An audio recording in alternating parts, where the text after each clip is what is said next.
آج میں تھوڑی سی بات جو ہے وہ دعا کے بارے میں کروں گا۔ تو بابا جی کے اکثر پاس جو ہے اکثر لوگ دعا کے لیے آتے اور وہ دعا کیا کرتے تھے، اسی لیے تھے ان کے ڈیرے پہ جو ہے وہ لوگوں کا تانتا باندھا رہتا تھا۔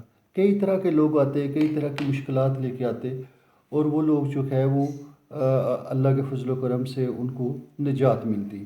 تو یہ لوگ جو تھے ان کا بار بار وہاں پہ آنا لگا رہتا تھا۔ اسی طرح ایک دن جیرا والی سے مولوی مان اللہ صاحب، جو کہ ایک مقرر شعلہ بیان تھے اور اہل سنت کے ایک بہت بڑے عالم تھے، اور ان کا ایک نام تھا، وہ جگہ جگہ جا کے تقریریں کرتے تھے، اور آپ کہہ لو کہ 10,000 کا مجمع بھی ہو تو مولوی صاحب جو ہے وہ اس کو سٹینڈ سٹل کر لیتے تھے، اور ان کے اندر وہ جو اسپیکنگ پاورز تھی وہ ایمنس تھی۔ تو ایک دن وہ بڑے وہ مزے کی ایک محفل لگی ہوئی تھی، مولوی صاحب کے پاس 3-4 لوگ بھی تھے، اور وہ کہیں سے آ رہے تھے، تو جاتے ہوئے انہوں نے کہا کہ کچھ ٹائم بابا جی کے پاس گزاریں۔ اب آئے تو وہ بڑے ایک ماحول تھا، تو وہ بابا جی کو کہنے لگے کہ دعا کریں۔ انہوں نے کہا جی لاما صاحب، دعا تو میں نے آپ سے لینی ہے، دین کے رہبر تو آپ ہو۔ آپ جی، انہوں نے کہا وہ بات تو ٹھیک ہے، لیکن مولوی صاحب نے ایک آنکھ وہ میچ کے ایسے کر کے وہ نہ کہا کہ آل رسول سے کون ہے۔ تو اس طرح وہ مطلب that was a very good thing کہ مینس دو مختلف مکتبہ فکر کے لوگ ہیں، ذہن لگ ہیں، فکر لگ ہے، ٹھیک ہے، لیکن ان کے اندر محبت کامن ہے، اور بابا جی کا دین بیسیکلی محبت ہی تھا، جو میں سمجھاؤں۔ تو بابا جی فرمانے لگے کہ دعا جو ہوتی ہے نا وہ انسان کا اپنا عمل ہے، اگر جو ہے وہ سیدھا عمل کرتا ہے اور ٹھیک چلتا ہے تو وہی دعا بن جاتا ہے، ٹھیک ہے۔ ایک تو یہ ہے، اور پھر کہا کہ جو ذات ہمیں پیدا کرتی ہے، جس نے ہمیں پیدا کیا ہے وہ ہم سے بے پناہ محبت بھی کرتی ہے۔ پیدا کرنے کا مقصد ہی یہ ہے کہ وہ اپنی محبت کا اظہار کر رہا ہے۔ اب آگے ہمارا فرض ہے کہ اپنی زندگی کو اس ذات کے دیے ہوئے قانون اور ضابطۂ اخلاق کے مطابق گزاریں۔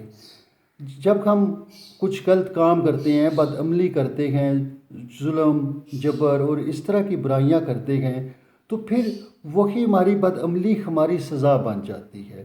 ہمارا عمل ہی جو ہے وہ ہمارے لیے جو ہے وہ تکلیف، دکھ اور درد کا باعث بن جاتا ہے۔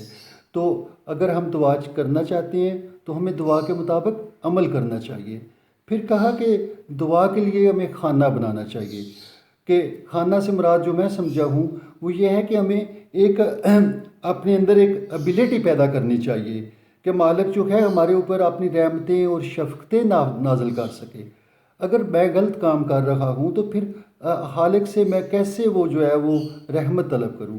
اگر میں پیروی شیطان کی کرتا ہوں، طور طریقے میرے شیطان والے ہیں، زندگی میری جو ہے وہ برائی پہ گزر رہی ہے، تو پھر خدا سے دعا کیسی؟ تو اس میں جناب نوح علیہ السلام کے وہ واقعہ تھا کہ کس طرح جناب نوح علیہ السلام جو ہے وہ اپنے بیٹے کے لیے لوگوں کو کہنے لگے کہ بچاؤ میرے بیٹے کو، اور کس طرح وہ ان کی کشتی جو ہے وہ بھنور میں آئی۔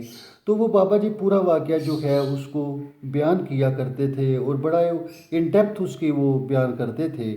تو یہی اس میں بات سمجھ آتی تھی کہ اگر نبی کا بیٹا ہو، اور نبی جو ہے وہ 2500 سال تک بھی اللہ کے دین کی تبلیغ کرتا رہے، اس کی نبوت جو ہے وہ ایک غلط آدمی کو جو ہے وہ یہ نہیں کہ وہ اس کو بھی اپنی کشتی میں لے آئے۔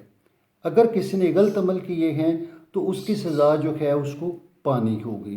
حتیٰ کہ نوح علیہ السلام کو بھی رب کائنات نے ٹانٹ کیا، اور ان کی کشتی جب بھنور میں آئی تو کہا کہ نوح، اس کے لوگوں نے کہا کہ نوح آپ اس ذات کو پکار، ہم تو خود ڈوبنے لگے ہیں۔ تو یہ ہے کہ دعا جو ہے وہ بابا جی نے یہی بتلایا کہ آپ نیک عمل کرو، آپ ظالموں میں سے نہ ہوں، ٹھیک ہے۔ اگر پھر آپ کی زندگی میں کچھ وہ مشکلات آتی ہیں تو ذات چاہتی ہے کہ دیکھے کہ یہ آپ کیسے بیہیو کرتا ہے، کیا یہ میرے مطابق کام کر رہا ہے، یا کہ وہ مطلب مشکل آئی ہے تو وہ چیخنے چلانے لگ گئے۔ تو بابا جی کی جو بات جو خود اپنی تھی وہ تو راضی برضا تھے، وہ تو ہر حال میں خالق کی ذات پہ راضی رہتے تھے، اور جو بھی اس کی طرف سے مشکلات آتی تھیں وہ ان کو جو ہے وہ قبول کرتے تھے. لیکن یہاں پہ میں آپ کو یہ پہلے بھی میں عرض کر چکا ہوں کہ وہ سوشل انجسٹس کے خلاف تھے. تو thank you have a good time. ان چیزوں پہ غور کیجیے گا. Have a good time. Thank you.